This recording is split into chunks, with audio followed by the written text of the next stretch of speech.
Hello to everybody. Hope you're having a good morning, day, evening, night, whatever time it is, wherever you are. I hope you're doing good and doing well.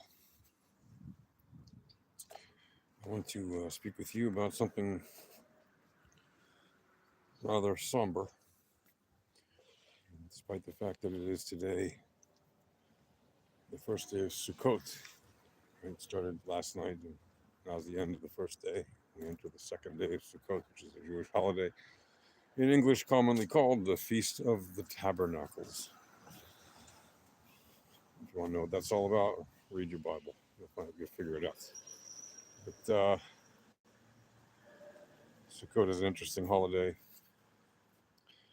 and it's normally a very joyous holiday as people gather in these little huts they build outside of the homes, temporary little huts with like palm fronds or other things for the roof so that you can still see the stars through them, and some lovely adornments they add to it. Very symbolic stuff, ritualistic traditions, customs of the religion that are quite beautiful and happy, and a lot of people sing songs and eat lovely foods and celebrate being outside under the heavens, under the stars at night, discussing all manner of topics. And unfortunately, we're also at a time when we are on a rather sad, somber Memorial Day. And that's because on this day, 2 years ago, um, the world witnessed one of the most horrific days of brutality and the worst day of brutality against the Jewish people since the Holocaust committed against them by Hamas and Palestinian Islamic Jihad and many assorted Palestinian terrorist groups, and several times that number of people who were just supposed civilians who were not non combatants. Obviously, they were combatants because they partook in combat, but mostly they just took part in murder and rape and mutilation and all manner of torture and disgusting acts and injury and, of course, kidnapping. And to this day, there are still some 48 or so people who still languish in Gaza. It's presumed that most of them are actually dead, but their bodies are still in Gaza, which means their families have no way to have any kind of closure. They have no grave to cry over. They have nothing but the hope that one day they might get back the body of their fallen loved one or loved ones. And it is a very difficult time. And of course, there are still those who are alive that we pray will survive this awful hell and come back home alive and be able to somehow recover in time from the utter hellish nightmare they are living through now since 2 years. And we are now entering the third year, right? It's now been, now by the hours, it's been more than 2 years since these poor hostages have been taken from their lives in Israel through tunnels built for the exclusive purpose of letting Hamas stay as safe as possible and keep hostages in completely inhumane conditions underground, and not use a square inch of it to actually protect any of the supposedly innocent people in Gaza. I'm sure there's innocent people in Gaza, but there's also a lot of not innocent people in Gaza. And it's a very sad reality that we live in. Is the war going to end this week? Is that a thing we might actually witness?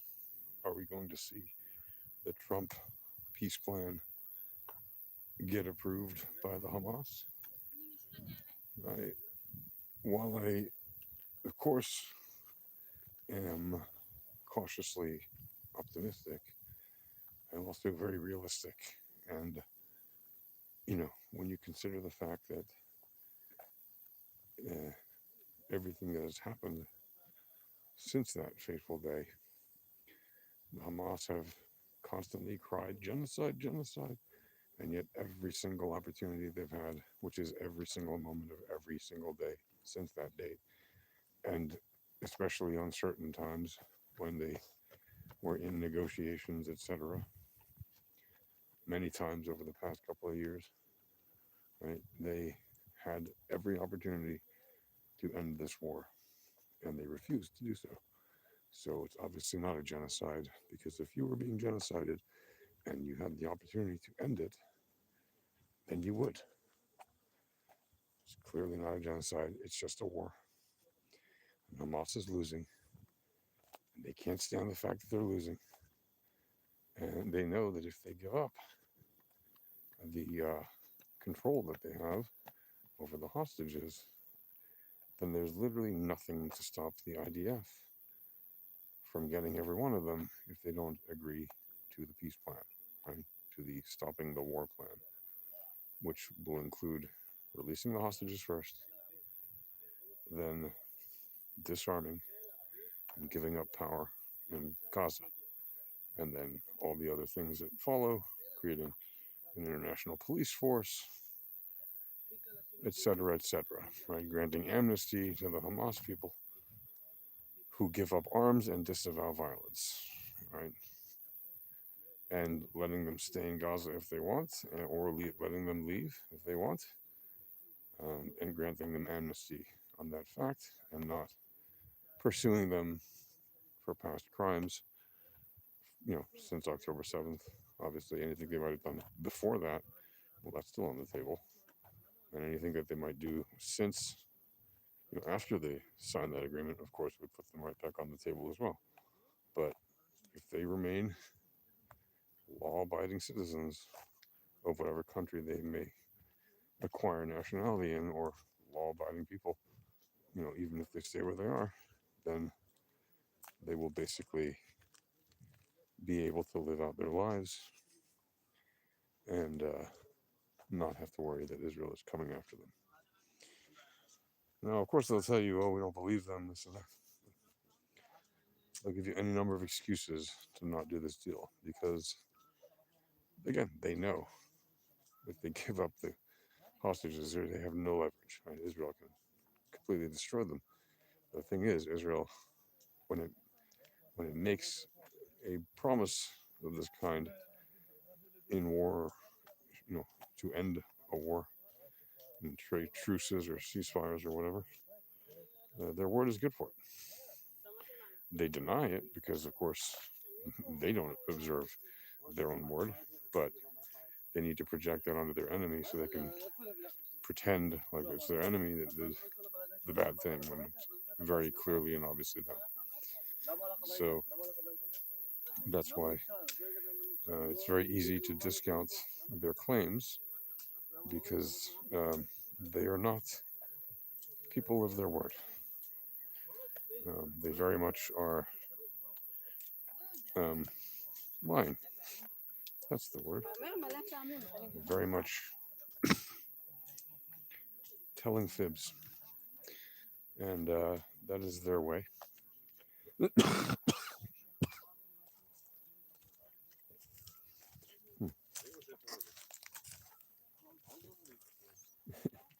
That's hilarious.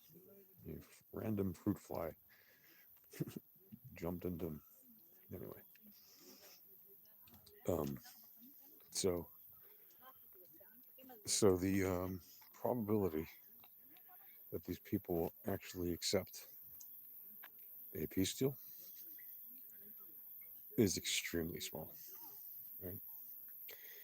I mean, yes, there are indications that the fighters that remain, fighting for Hamas, in Gaza that they want to give up.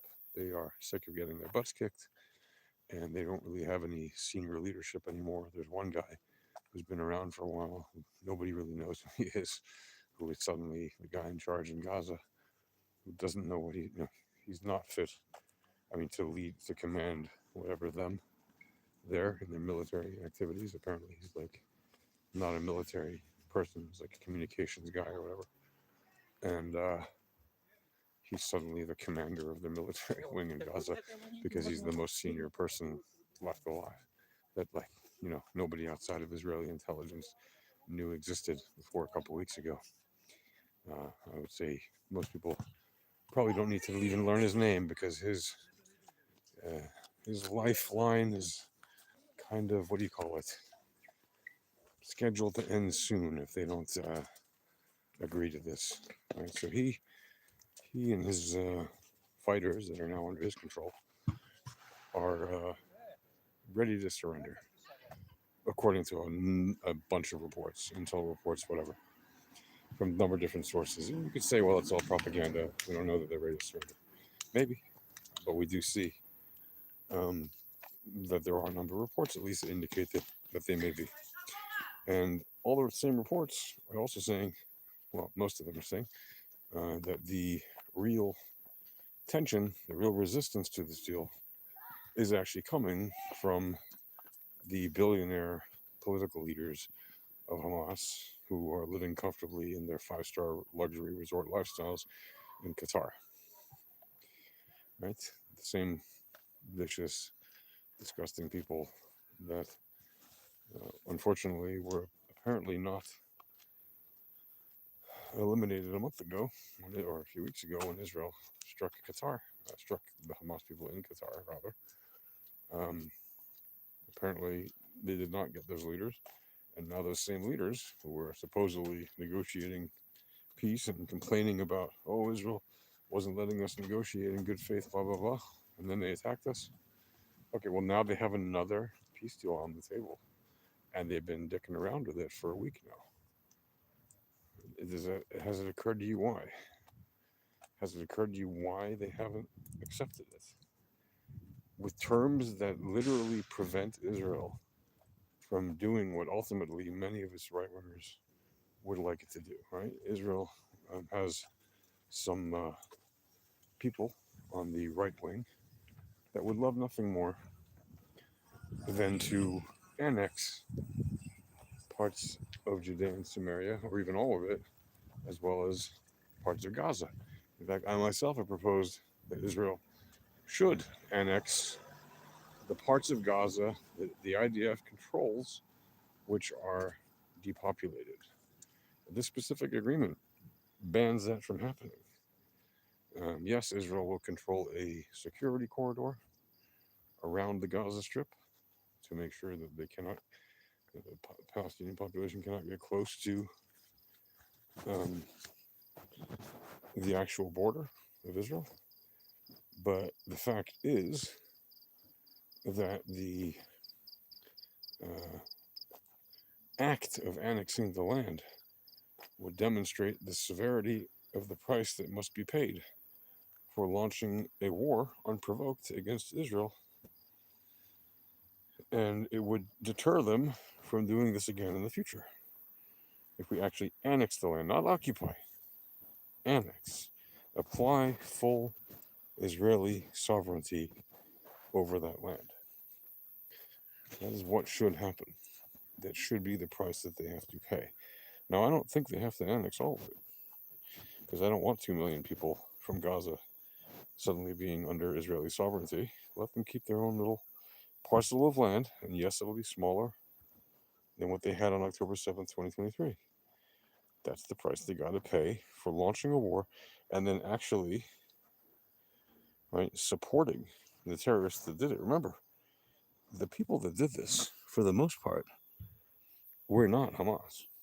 The most, the majority of them were actually civilians. Again, they were armed civilians. They were combatant civilians. They were not innocent civilians. And it doesn't matter whether we're talking about men, women, or children, although they were, as far as we know, all men and or youth of fighting age in their culture, which means anyone who's like, 14 or older who can grab a machine gun and shoot it, right? That's their definition of fighting age. You don't have to be 18 to be in Hamas, unfortunately. You can be a 12, 13, 14-year old and already learn to shoot and learn to do all those terrible things, and then you can join, apparently, as young as 15 years old.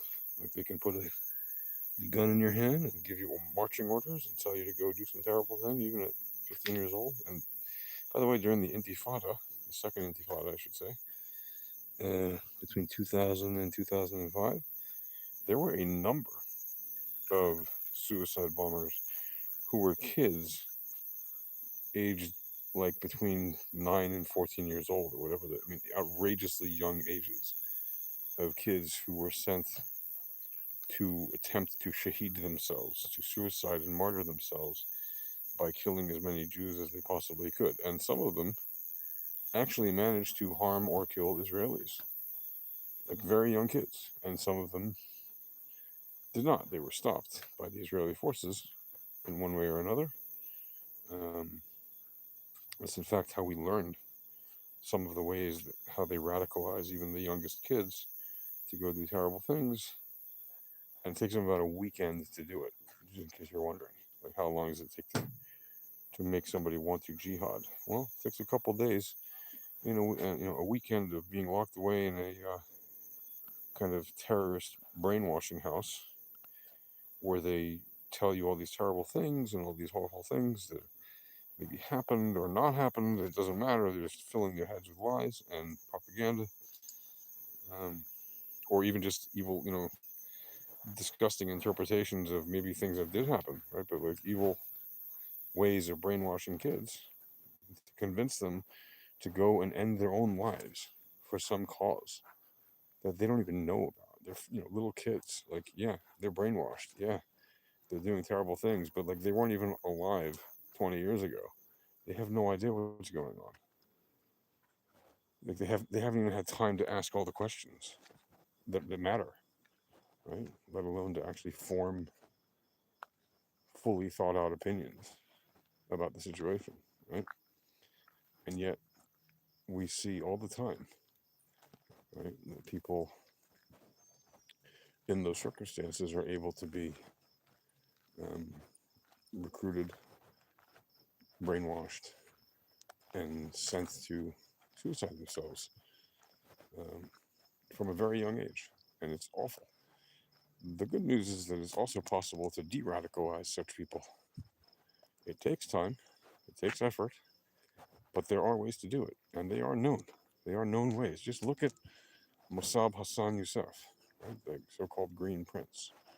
He was born and raised into Palestinian Hamas royalty.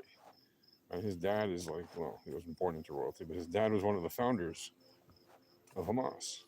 And from the time he was that, his father, Sheikh Hassan Youssef, um, was like royalty among the Palestinians, right? One of the co founders of Hamas. Like he was treated like royalty, and his son too. And he was de radicalized. He spent time in Israeli prisons for a couple of years because he was arrested for, you know, terrorist activity, right? And he saw with his own eyes the horrible things that the Hamas do to each other, and that made it very easy for him, you know, to compare that to how Israel was treating his fellow Palestinians, and he understood very quickly that the Hamas mistreat each other far more than Israel ever mistreats Palestinians. And yes, I'm sure, I know for a fact that Israel uses sometimes, methods to extract information from suspected terrorists that are probably things that would not be done in the US or in the UK or in France. But when you're fighting in a war for your existence, as opposed to an exploratory expeditionary war thousands of miles from your home, very different rules apply because you're trying to make decisions that will effectively have a negative impact or a positive impact depending on your decision and your actions in the very immediate future in your actual homeland, which is where you are, right?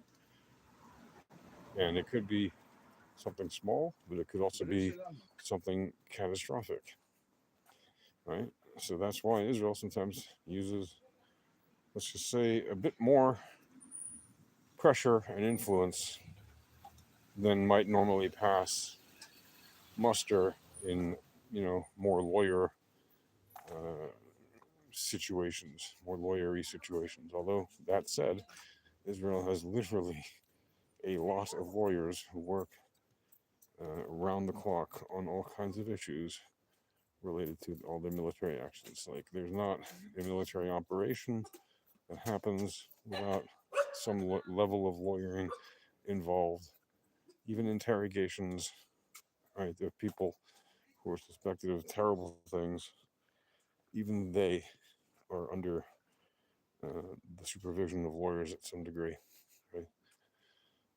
Um, and yeah, a war is ugly, right? And that's why we don't want it to go on. That's why we want it to end.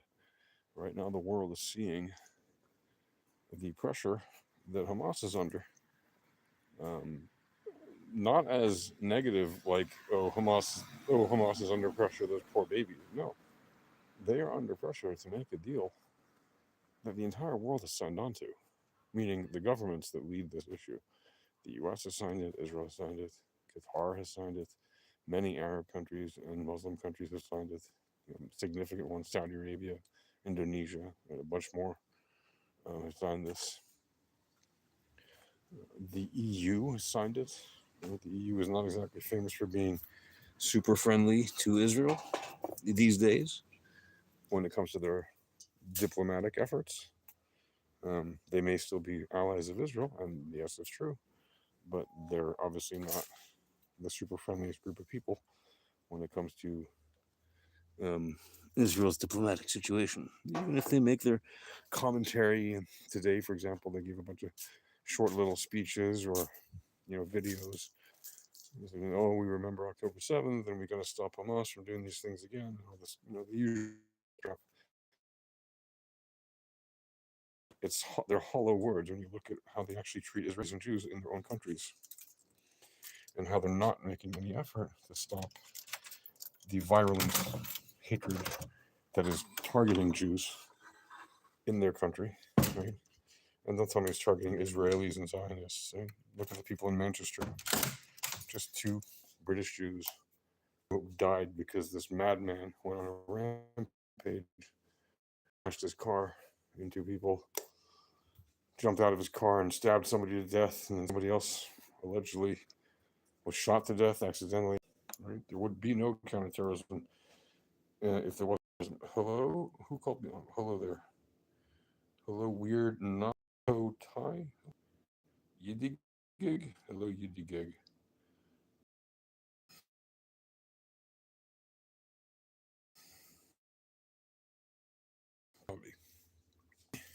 On this day, in 2025, on October 7th, as we are now entered into the third year of this war against Hamas, right? Israel is fighting. We see that there is only, what is that? What the heck? Man, cats are so weird. We see that there is reason for a tiny bit of optimism, but also we see that there is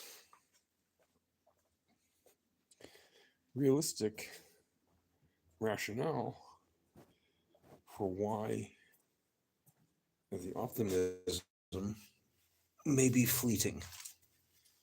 Okay, there you go. Right. And what I can tell you is that as much as the reasons to be optimistic exists, it is also very evident that the reasons to be realistic and not expect a complete and utter jubilation moment. Uh, that realism is actually a much more practical view of the situation. Here, come here. Here, come here. Yeah, come here. Come here. Come here.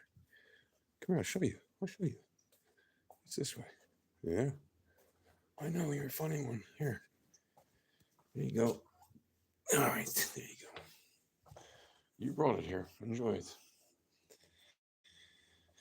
Cats do funny things.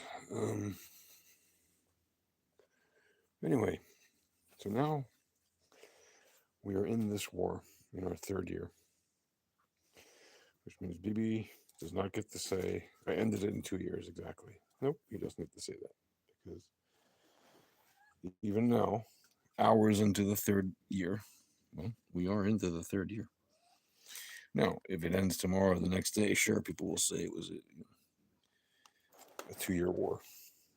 And you could even say on the Jewish calendar, right? He has until Simchat Torah to make it end 2 years.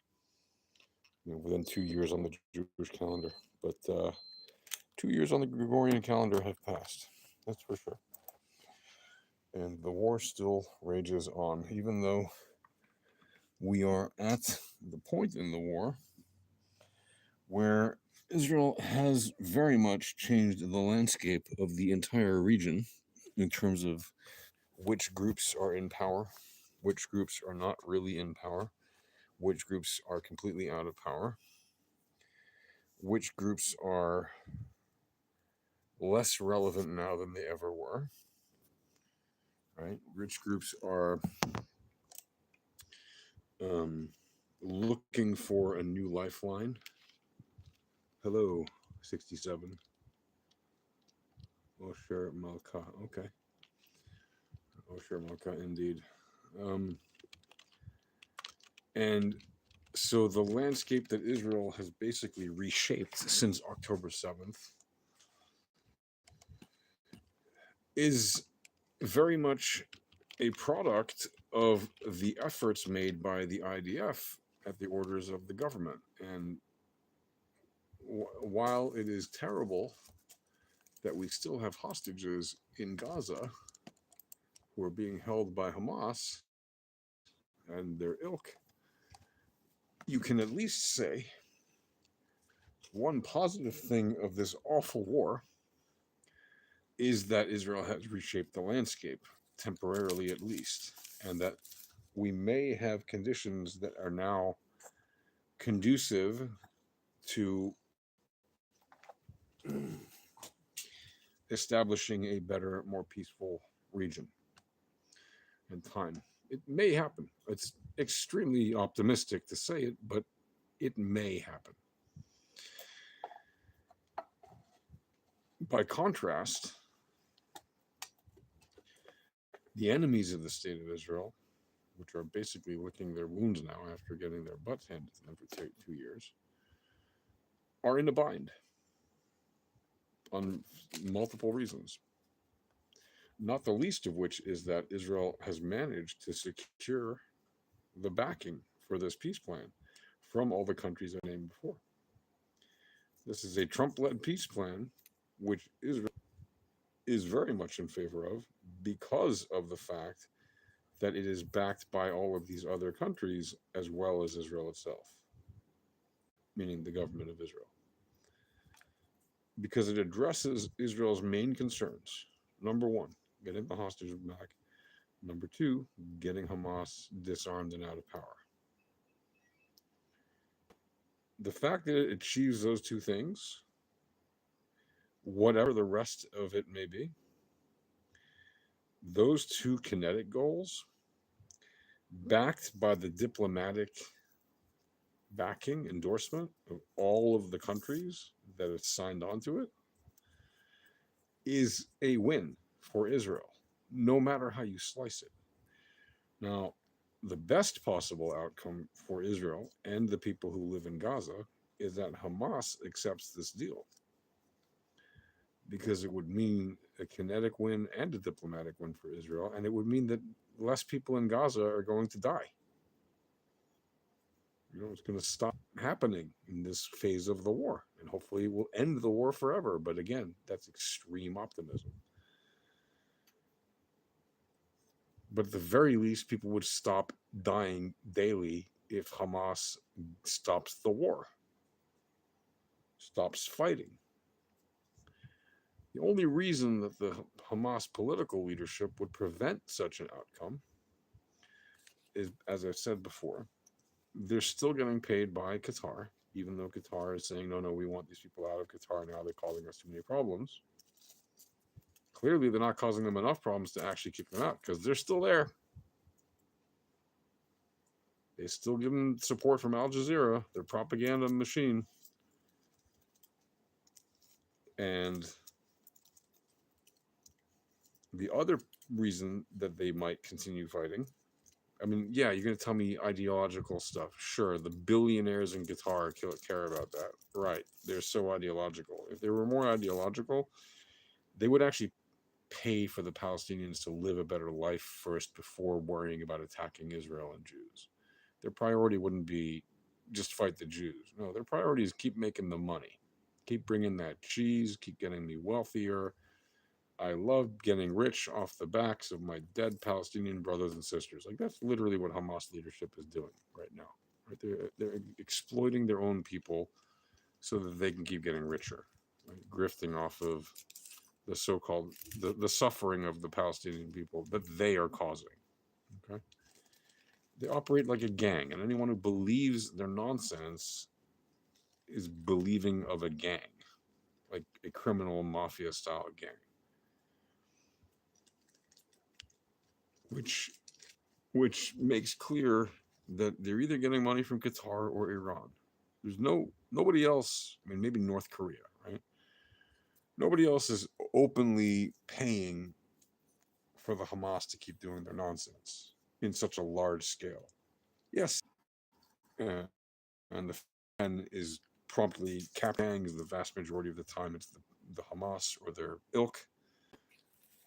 And I don't really care if it's other armed gangs doing it, even ones that are supportive of Israel, because the fact is there would be no food aid getting stolen if you had a normal food delivery system in Gaza that isn't corrupted by the UN, which is the problem. The UN enables Hamas. The UN helps Hamas stay in power. The UN had its own employees participate in the actual acts of terror on October 7th.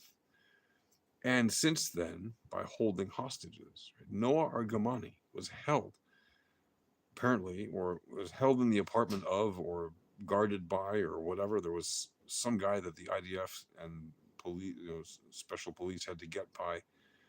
There was a guy who was a Hamas terrorist, holding her hostage in his apartment, who was a UN employee, like a teacher, and he was a doctor. Imagine taking the Hippocratic Oath and then you go and keep an innocent person hostage in your house on behalf of some terrorist group where you live. But you're not just keeping them hostage. You helped kidnap that person.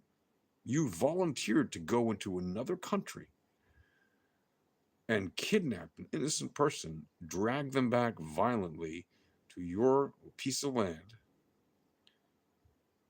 help the terrorist organization that orchestrated the entire event hide her, and held her in your own house until the IDF came and rescued her.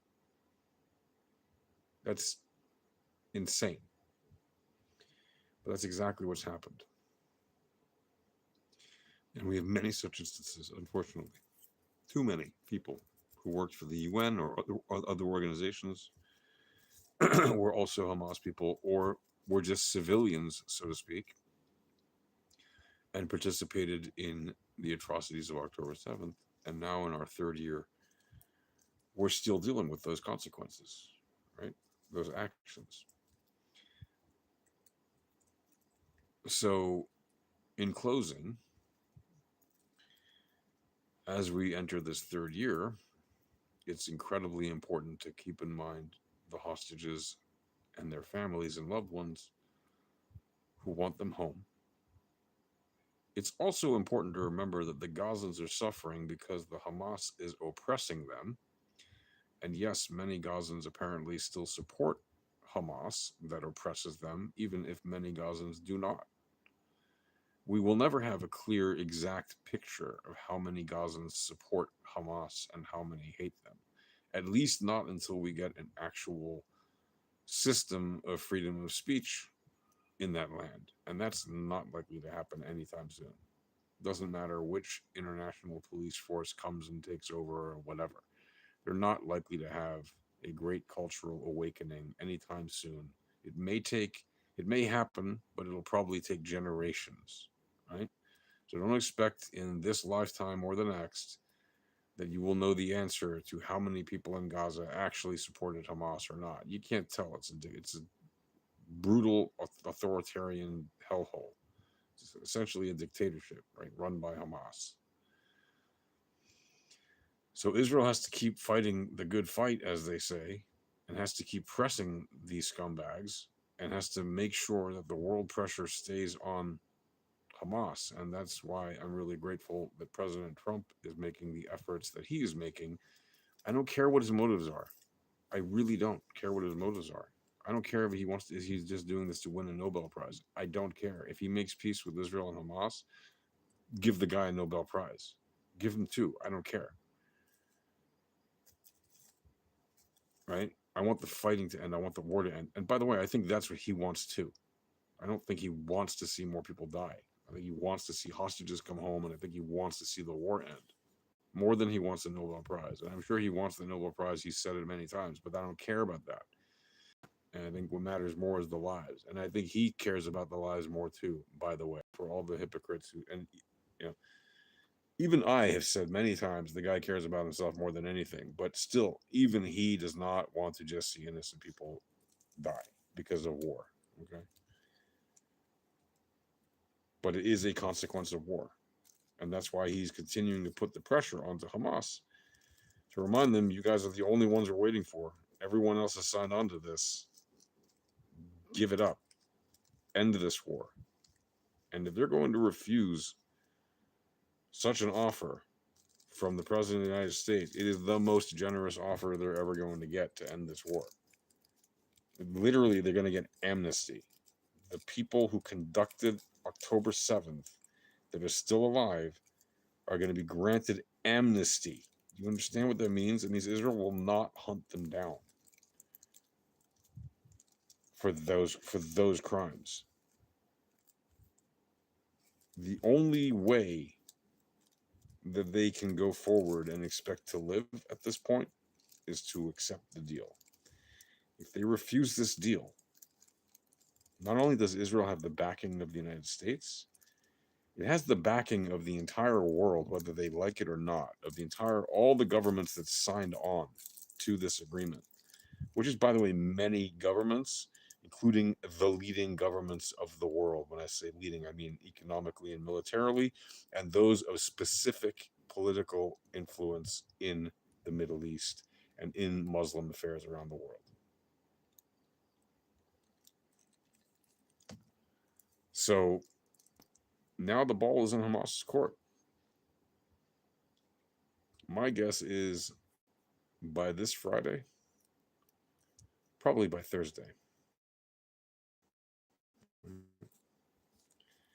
But at the latest, with all the foot dragging and everything else that you can imagine, by the 2-year anniversary on the Jewish calendar of October 7th attack, which is Simchat Torah, coming up at the end of Sukkot, and this is now the second night of Sukkot. So we have some more days to go till the end of Sukkot, and then Simchat Torah the next day. By that date, there will be an answer, and it will probably be this week. It won't actually be on that day. The Palestinians won't actually make it on that day, probably. They will probably want to do it before so that it can't be just called the 2-year Simchat Torah war or something like that. They'll want to make it a couple days less or whatever, maybe a couple days more, who knows. I think they're going to end it probably this week. If not, by Simchat Torah, if not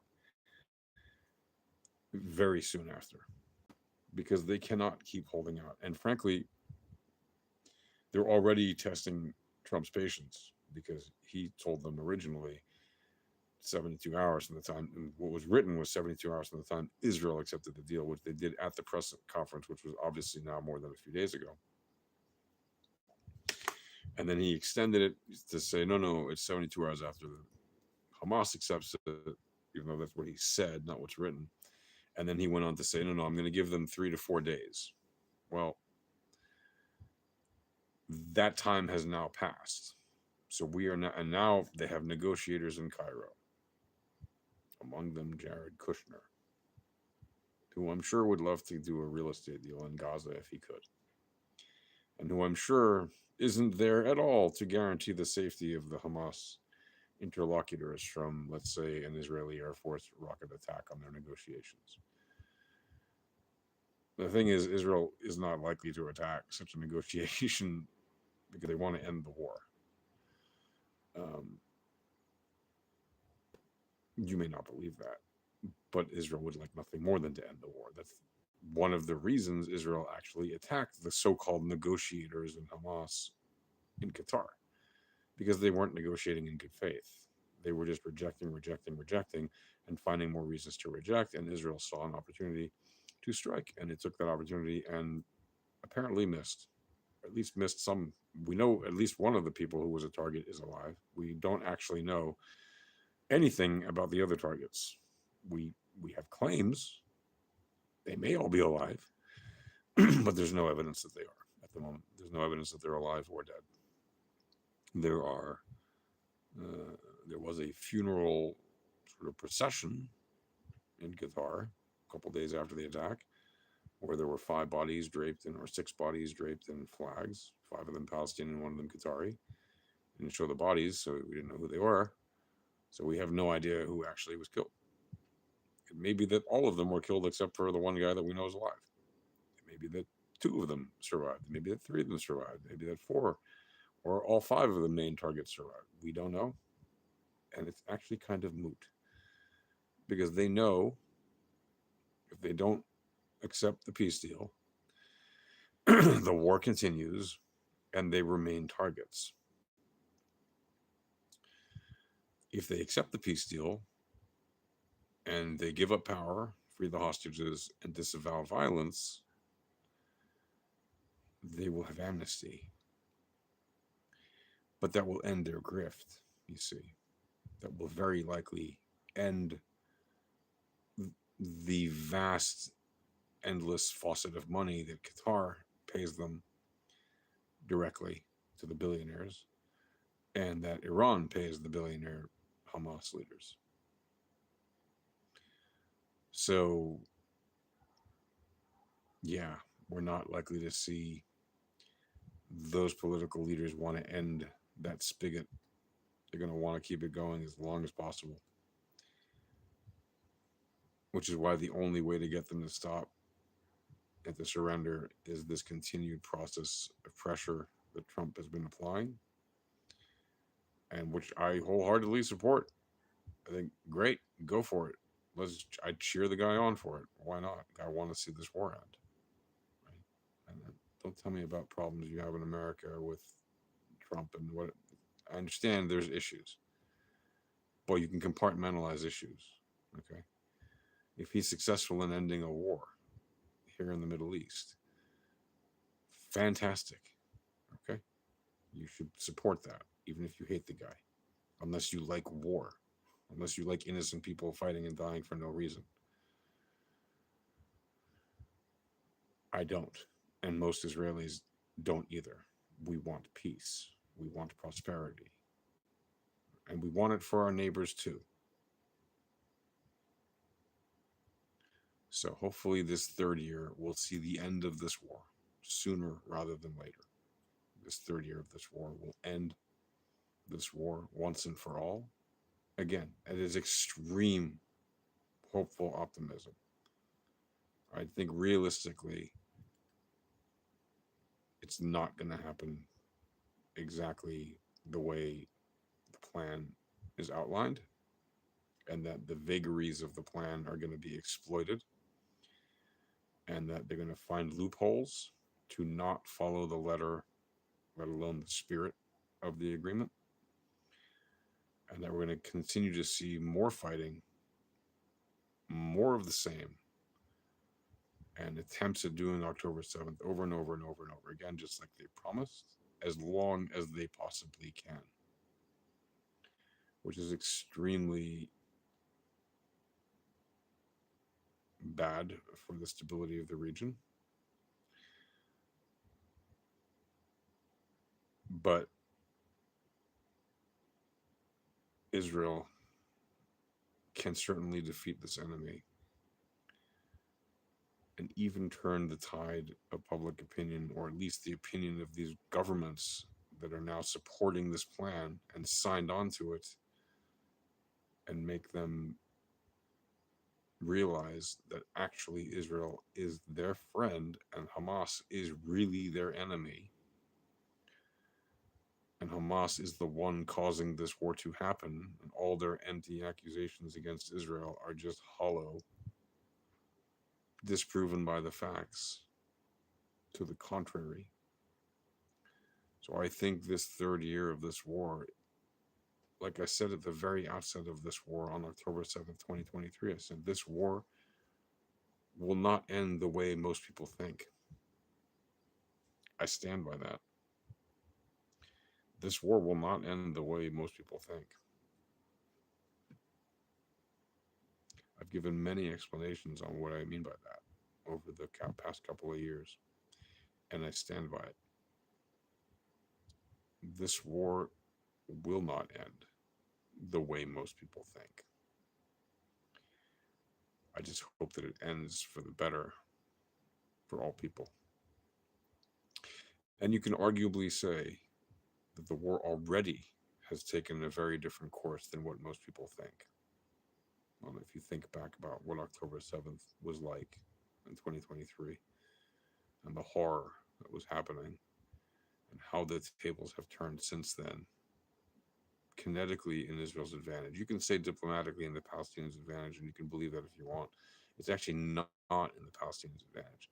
You can argue that it's in Hamas's advantage temporarily. Yeah, sure, you got a lot of anti-Semites to come out and show their true colors and show how much they have, how many crazy people there are around the world who support violence against Jews, right?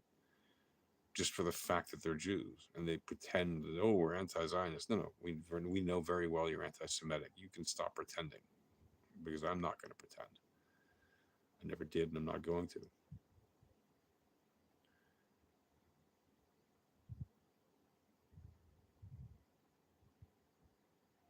But yeah, that's going to do it for now in this particular video. I wish you all a peaceful day, peaceful evening, peaceful night, peaceful morning, whatever time it is where you are. Wherever you are, I hope you're doing well and doing good. Again, Chag Sameach, Chag Sukkot Sameach to everybody. Shake your lulav. Do the things. Till next time, peace. Shalom.